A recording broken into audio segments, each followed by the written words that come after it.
우리에게 주시는 하나님의 말씀은 마태복음 3장 1절부터 12절에 있는 말씀입니다. 마태복음 3장 1절부터 12절에 있는 말씀, 제가 가지고 있는 성경 신약 3쪽에 있습니다. 다 같이 교독하겠습니다. 그때 세례 요한이 이르러 유대 광야에서 전파하여 말하되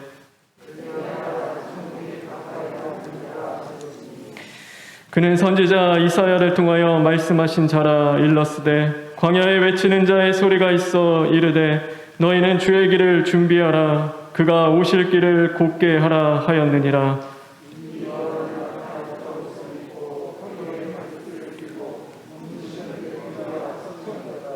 이때 예루살렘과 온 유대와 요단강 사방에서 다 그에게 나와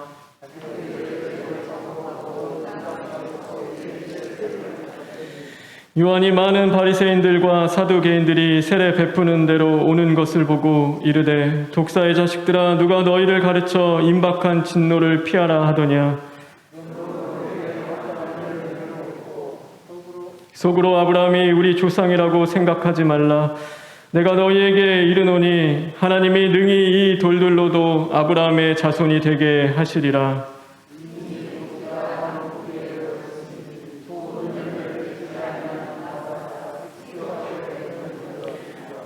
나는 너희로 회개하게 하기 위하여 물로 세례를 베풀거니와 내 뒤에 오시는 이는 나보다 능력이 많으시니 나는 그의 신을 들기도 감당하지 못하겠노라.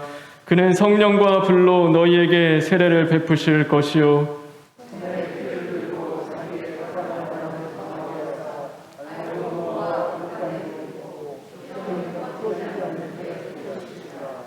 아멘. 우리 2절, 3절에 있는 말씀을 읽겠습니다.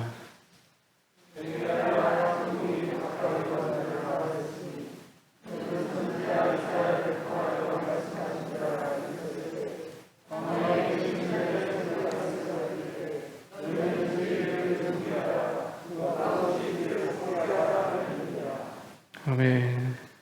광야에 외치는 자의 소리가 있어 이르되 너희는 주의 길을 준비하라. 오늘은 주의 길을 준비하라 라는 제목으로 하나님의 말씀을 함께 나누고자 합니다. 성경에 가장 많이 등장하는 단어가 있습니다. 여러분 무엇인지 아십니까? 우리가 기도라는 단어가 가장 많이 등장할 것 같은데 성경에 가장 많이 등장하는 단어는 두려워하지 말라라는 단어입니다. 그것은 우리가 사는 인생이라는 것이 참 두려워해야 할 일들이 많기 때문입니다. 그럴 때 하나님은 우리에게 늘 말씀하십니다. 두려워하지 말라. 내가 너와 함께 하리라. 오늘 우리와 함께 하시는 주님을 늘 바라보며 두려움보다 근심보다 기도로 승리할 수 있는 저와 여러분 되길 주님의 이름으로 축원합니다. 오늘 세례 요한에 대한 이야기를 함께 나눕니다. 세례 요한을 한마디로 표현하면 그것은 광야에 외치는 소리입니다. 광야에 외치는 소리, 그것이 세례 요한이었습니다. 그 소리는요, 망치와도 같은 소리였습니다. 그래서 회개하라, 천국이 가까웠느니라. 정말 단순하고 간결한 그 음성은 영적 어둠과 죄의 침체에 있었던 이스라엘을 깨우는 망치와도 같은 소리였습니다. 그들 안에 도사리는 그 타성과 또 종교적인 그 아집을 모두 깨트리시고 다시금 벌거벗은 심령으로 주님 앞에 서게 하는 소리가 바로 세례 요한이었습니다. 근 2주간 우리 교회도 코로나로 어려움을 겪게 되었습니다. 그런데 그 일을 겪어보니까 그 일이 제게는 이 망치와 같은 소리처럼 다가왔습니다. 저도 모르게 제 안에 있었던 것이 있었습니다. 그것이 종교적인 열심인지 모르고 제 안에 있는 고집인지 아집인지 모르나 아무리 코로나가 있어도 우리 교회와는 상관없을 것이라는 그 생각이 제 안에는 있었던 것 같습니다. 근데 그 2주 동안 그것이 다 부서지고 무너지기 시작하는데 정말 정신없는 시간을 보냈던 것 같습니다. 그래서 제 안에 드는 생각이 내가 정말 교만했구나. 하나님 앞에 기도하지 못했구나. 내가 성도들과 교회와 또 정말로 그 가정을 위해서 하나님 앞에 간절하게 기도하는 심령이 되지 못했구나라는 제 자신이 발견되었습니다. 이 한 번 터지고 또 두 번 터지니까요. 이제는 사람이 참 겸손해지기 시작합니다. 그리고 너무나 바쁘게 수요 예배까지 처음에는 그랬죠. 이제 구청에서도 연락이 오고 이 전수검사까지도 얘기를 했었는데 이제 명단 다 보내고 나니까 나중에는 그냥 필요한 사람들, 정말 증상이 있는 사람들만, 또 감사하게도 그들만 가서 검사하게 하고, 또 나중에 그것이 관련이 없는 것으로 나오는 그 모든 시간들이 저에게는 정말 피 말리는 그런 시간이었습니다. 목회자에게 있어서 교회는 성도의 그 안전을 지켜야 하는 것뿐만 아니라 이 예배를 지켜야 할 그 사명이 있는 겁니다. 그래서 이 두 가지를 놓고 항상 씨름하며 고민하며 기도하는 그 가운데서 참 어렵습니다. 사실 목회라는 것이 그래서 어렵습니다. 성도들의 안전도 지켜야 하지만 이 코로나 속에서 이 예배도 분명히 지켜가야 하기 때문입니다. 그럴 때 정말 바쁜 시간이었지만 그 안에서 뭘 하게 하나님이 하셨냐면 기도할 수 있게 하나님이 해주셨습니다. 그래서 처리하는 그 모든 과정 속에서도 또 기도하는 그 마음을 주시고 제 안에는 계속 그 기도가 나오기 시작했습니다. 그러다가요 장로님이 저에게 던진 말인데 그것이 제 마음에 와 닿았습니다. 그래서 이 검사하고 이런 것들이 정말로 털어낼 것은 털어내고 깨끗하게 해서 다시 갈 수 있는 기회를 하나님이 주신 것이라고 생각하자라는 그 말을 하셨는데 제 안에는 그래서 내 안에도 수북히 쌓인 죄들이 참 많이 있구나. 그것을 하나님이 걷어내시고 털어내야 할 것들이 참 많이 있구나. 근데 이 코로나를 통해서 내 안에 있었던 발견되지 못한 것들을 하나님이 다시금 발견시켜 주시고 또 그것을 갖고 하나님 앞에 기도하는 시간을 나에게 허락하시고 그것들이 주님 앞에서 깨어지고 부서지는 그 은혜를 하나님이 주셨구나라는 그 생각을 해보게 되었습니다. 이 코로나가 여러분에게도 그런 시간이 되기를 간절히 바랍니다. 그냥 이것을 지나가길 기다리는 것이 아니라 이 시간들을 통하여서 우리 자신이 발견되어지고 하나님 앞에 기도하며 나아가는 그 시간이 되었으면 좋겠습니다. 오늘 이 세례 요한의 메시지는 기존의 모든 것들을 뒤흔드는 말씀이었습니다. 그래서 세례 요한의 이 요한 자체는 제사장 가문이었습니다. 그런데 그는 제사장으로서 삶보다는 선지자의 삶을 살아가게 됩니다. 그래서 그가 말씀을 전한 무대는 광야였습니다. 하나님의 말씀이 나와야 할 곳은 어디였냐면 바로 예루살렘 성전이었습니다. 그런데 하나님의 말씀이 어디서부터 나오기 시작하냐면 엉뚱한 곳에서 하나님의 말씀이 들리기 시작하는데 사람들이 그곳에 구름같이 모이기 시작했던 것입니다. 그러니 누가 위협을 느끼냐면 이 현재 종교적인 체제에 만족하면서 이제는 자신들의 기득권을 유지했던 그 바리새인들과 사두개인들이 위협을 느끼기 시작하는 것입니다. 다시 말해 이 바리새인과 사두개인들은 누구보다 하나님이 오시기를, 그 메시아가 오시기를 갈망하며 이제는 하나님의 나라가 이루어지기를 소망해야 할 자들이 현세의 그 삶에 만족하다 보니까 이제는 내세가 오기를 바라지 않는 자들이 되고 만 것입니다. 그러니 그들은 어떻게 해서든지 이 세례 요한을 붙잡고 이제는 이 사태가 빨리 수습되기를 바라는 자들이었습니다. 내세의 메시아에 대한 소망보다도 지금 이 말도 안 되는 현상이 빨리 없어지기를 바라는 자들이 바로 사두개인과 바리새인들이었습니다. 이 코로나가요, 누구에게는 기회이고 또 누구에게는 위기라고 이야기합니다. 현재 만족하는 생활을 하던 자들, 모든 것이 안정적이고 그것을 유지했던 자들에게는 이것이 뒤흔들리는 그 세상은 위기일 수밖에 없을 것입니다. 그러나 어려움과 고통 속에서 살아가던 자들에게는 그것이 기회로 다가오기도 합니다. 그럼 오늘 우리 자신을 진단해 보시기 바랍니다. 저와 여러분에게 있어 코로나는 위기입니까? 영적인 위기입니까? 아니면 그것이 영적인 기회로 다가오고 있습니까? 하나님의 나라를 더욱 갈망하며 영적으로 우리가 살아나고 이제는 성장해 나갈 수 있는 그 기회가 되는지, 아니면 단순히 이 코로나가 빨리 수습되기를 바라는 마음으로 그 시간들을 우리가 보내고 있는지 우리 자신을 발견해 보았으면 좋겠습니다. 언젠가는요, 이 코로나도 결국 종식될 것입니다. 이 1900년 초반대에 있었던 그 스페인 독감이 있습니다. 그래서 전 세계적으로 5천만 명이 죽어갔고 그것이 3년 동안 지속되었습니다. 그런데 결국 그것도 종식되었습니다.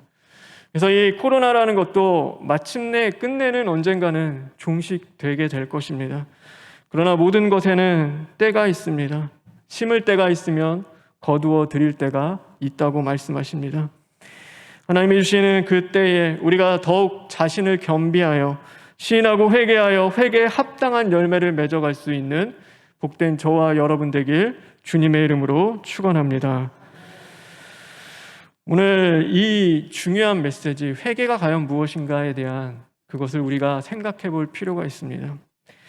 회개는요, 우리가 원로 목사님을 통해서 주시는 그 말씀 있죠. 회개는 우리 안에 있는 근본된 토지를 가는 것이다.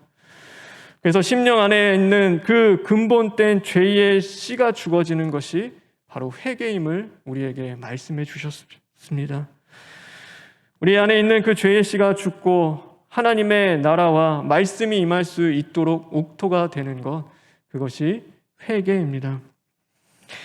근데 우리가 대부분의 교회에서는 이 회개를 무엇으로 가리키냐면 헬라어 원래 원어인 메타노이아라는 단어를 쓰는데 그것은 돌이키는 것입니다. 그래서 내가 가던 방향을 다시금 돌이켜서 주님께로 나아가는 것.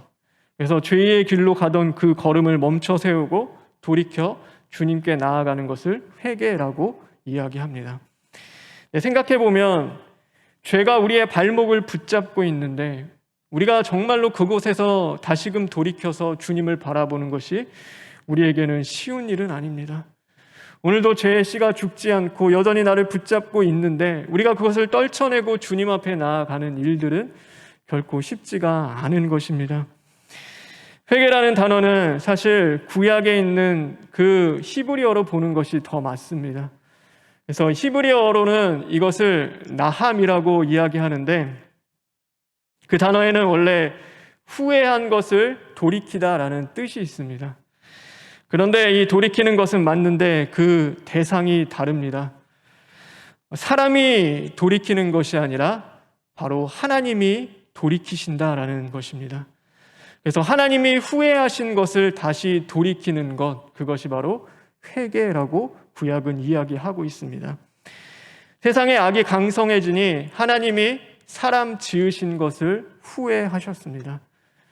그런데 회개하여 정말 자신을 발견하며 그 죄로 애통하며 마음을 찢고 근본된 토지를 가는 것을 보시고 이제는 하나님께서 그 후회하심으로 이 땅을 심판하시고 재앙을 내리시기로 한 모든 것들을 다시금 돌이키시는 것입니다. 그것이 바로 회개입니다. 내가 그곳에서 스스로 발을 돌이켜 주님을 향해 나아가는 것이 아니라 오늘도 그 죄로 말미암아 하나님 앞에 애통하며 그 마음을 찢고 근본된 토지를 갈며 죄의 씨가 죽기를 간절히 구할 때 하나님이 우리를 바라보시고 긍휼히 여기시고 다시금 그 마음을 돌이키시고 우리의 심령 가운데 은혜의 담비를 주시는 것, 그것이 회개라고 우리에게 말씀하고 있습니다. 그리고 오늘 더 중요한 것은 본문에 보면은 천국이 뭐라고 하시죠? 가까이 왔느니라. 천국이요, 우리가 가는 것이 아니라 천국이 우리에게 오는 것이라고 오늘 성경은 말씀하고 계십니다. 천국은 우리가 가는 것이 아니라 우리에게 오는 것입니다. 그래서 오늘 우리에게 임하는 것이 바로 천국입니다. 이 천국이라는 단어는요, 이 마태복음에서밖에 사용을 안 했습니다. 왜냐하면 이 마태복음은 유대인들에게 복음을 전하기 위해서 이 마태가 지은 복음서입니다. 근데 그 사람들은요, 마음속에 하나님이라는 단어를 이야기하는 것을 두려워합니다. 그래서 모든 단어에 하나님이 다 빠집니다. 하나님이라는 단어도 그 이름도 안 부릅니다. 그래서 그 밑에 보면 모음을 다 빼고 감히 하나님을 부를 수 없습니다. 그래서 하나님의 나라라고 부르지 않고 하늘나라, 바로 천국이라는 그 단어를 사용하고 있습니다. 그런데 이 천국이 우리가 가는 것이 아니라 오늘 하나님의 나라가 우리에게 오는 것, 임하는 것이라고 말씀하고 계시는 것이죠. 하나님의 나라는 내가 가는 나라가 아닙니다. 그래서 예수님을 통하여 우리에게 임하는 나라, 그것이 바로 주어지는 나라가 하나님의 나라, 천국인 것입니다. 이 천국은요, 단순히 죽어서 가는 나라도 아닙니다. 그래서 예수님 한 분을 영접하는 것으로 인하여서 우리 안에 하나님의 나라가 이제는 임하기 시작하는데, 그의 나라가 나의 세계에 임하는 놀라운 은혜를 우리는 이 땅에서부터 경험하며 살아가게 되는 것입니다. 그래서 지옥 같았던 내 인생에, 내 가정 가운데 하나님의 나라가 찾아오시는 것입니다. 그러므로 우리는 천국을 맛보게 되죠. 진정한 사랑을 경험하기도 하고, 죄를 짓는 기쁨보다 오늘도 주님과 함께 죄를 이겨내는 그 기쁨을 우리가 누리며 말씀의 빛으로 살아나는 역사를 우리가 경험하게 되는 것입니다. 언제일까요? 바로 회개하는 심령 가운데입니다. 근본된 토지를 갈며 신랑을 맞이하기 위하여 단장하는 그 신부와 같이 오늘도 우리 자신을 거룩하게 구별하며 바로 주님을 맞을 그 준비를 하고 하나님의 나라가 임하길 갈망하고 소망하며 회개하는 그 삶을 살아가는 자들에게 바로 천국이 주어지게 되는 것입니다. 오늘 우리가 주님의 길을 예비한다고 합니다. 무엇이 주님의 길을 예비하는 것입니까? 감히 우리가 어떻게 주의 오실 길을 예비할 수 있습니까? 우리가 얼마나 노력하고 더해야 주님이 오시는 그 길을 우리가 닦아드릴 수가 있는 것입니까? 우리가 할 수 있는 것은 오늘도 내 자신을 발견하며 우리 안에 있는 죄의 씨가 죽어지길 간절히 구하고 하나님의 긍휼과 자비 가운데 하나님의 나라가 오늘도 내 심령 가운데 내 가정과 교회와 또 내 일터 가운데 임하기를 우리가 간절히 소망하며 나아가는 것, 바로 그것이 우리가 해야 할 준비인 것입니다. 그래서 이 성경에서는 회개만큼 중요한 것이 없습니다. 세례 요한도 회개하라 천국이 가까웠느니라 외쳤고요.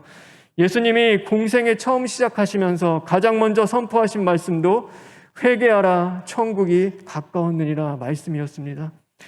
나는 매일 죽노라라고 얘기했던 사도 바울의 근본된 메시지 또한 회개하라는 것입니다. 계시록에 가면요, 7교회가 나오는데 그 7교회에게 성령이 주는 말씀은 단 하나였습니다. 회개하라, 깨어있으라, 주님 오실 길을 예비하라였습니다. 그러므로 교회가 해야 할 일은 오늘도 회개하는 것입니다. 우리가 진정으로 회개하여 가난한 심령을 이루었다면 바로 천국이 우리 안에 임하게 될 것입니다. 회개한 심령 가운데는 그 가난한 심령, 겸손한 열매가 맺어지게 되어 있기 때문입니다. 이 당시 세례 요한은요, 엄청난 영향력이 있는 자였습니다. 그의 말에는 권위가 있었고 그를 따르는 무리들은 많이 있었습니다. 수많은 사람들이 세례 요한을 주목했고 그의 말씀으로 회개하는 역사가 일어났습니다. 자리가 사람을 만든다고 높아진 위신만큼 충분히 교만해질 수 있는 사람이었습니다. 아니, 그런 위치에 이미 있는 자였습니다. 이제 막 다시 오시는 예수님, 공생애를 시작하는 예수님과 이 세례 요한의 위치는요, 정말 천지 차이의 위치였습니다. 우리가 기록되어 오진 않지만 역사서에 보면은 이 세례 요한을 따른 무리들이 몇십만 명이 된다고 거기에는 기록이 되어 있습니다. 그만큼 그 차이는 어마어마했습니다. 그런데 오늘 이 세례 요한이 뭐라고 고백하고 있습니까? 우리 성경 하나 읽겠습니다. 11절에 있는 말씀입니다. 다 같이 읽겠습니다. 시작.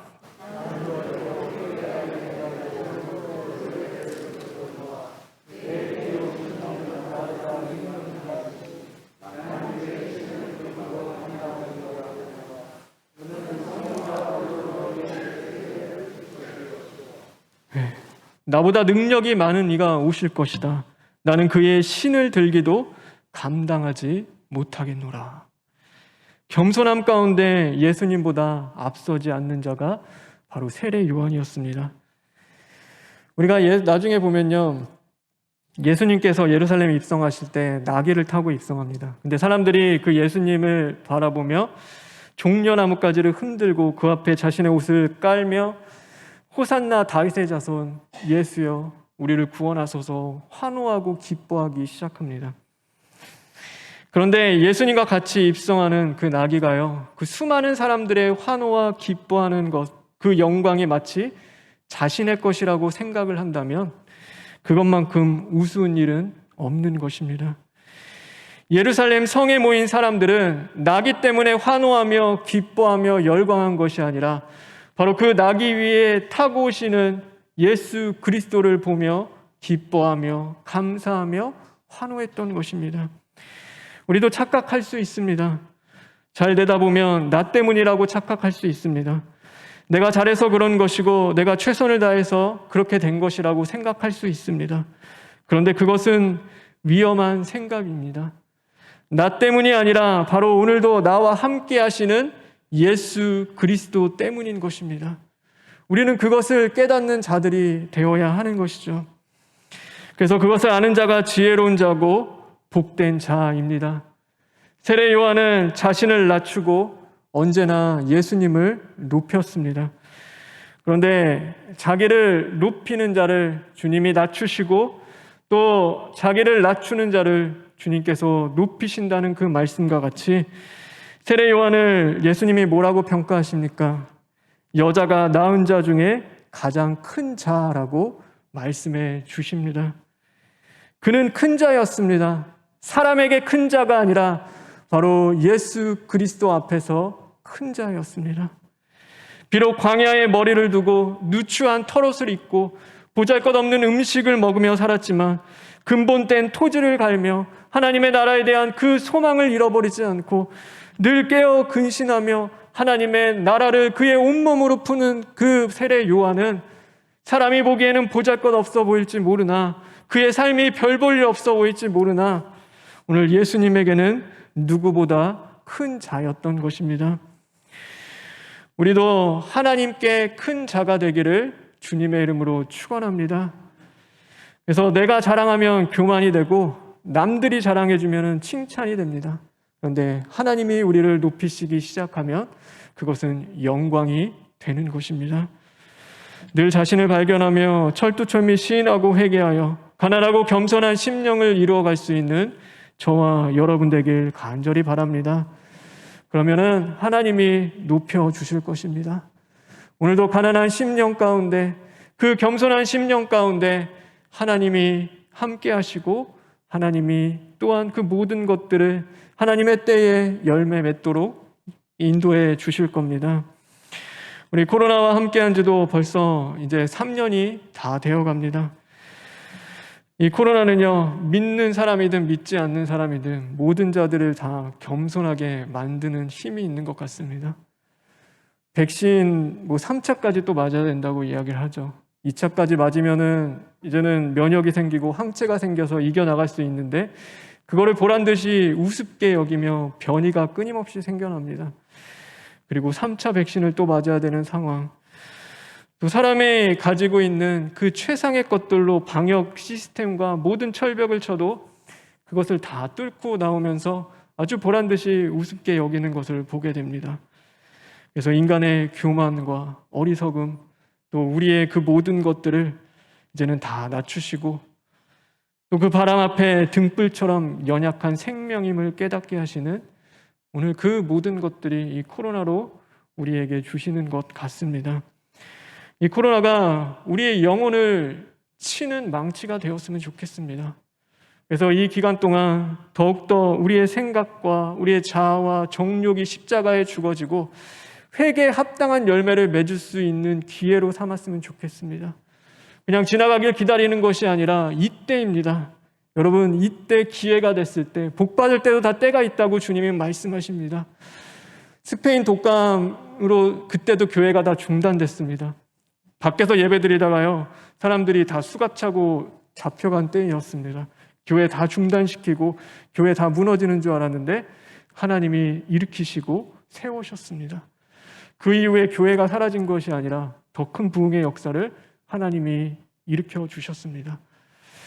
오늘 우리의 삶 속에 우리가 정말로 깨어 근신하며 이 코로나의 어려움 속에서도 하나님을 바라보고 의지하며 회개하며 나아갈 때 이 코로나 종식 이후에 또 하나님이 우리에게 주시는 그 은혜가 있을 줄 믿습니다.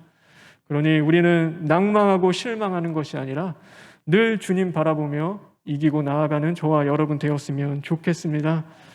그리고 항상 교회를 위해서 기도해 주시는 여러분께 참 감사드립니다. 그리고 교회가 여러분에게 걱정 끼치고 또 염려 드린 것 제가 여러분에게 사죄하겠습니다. 그러나 저는 또한 예배를 지켜야 할 사명이 있는 것이고 여러분의 신앙을 붙잡고 기도해야 할 사명이 있는 것입니다.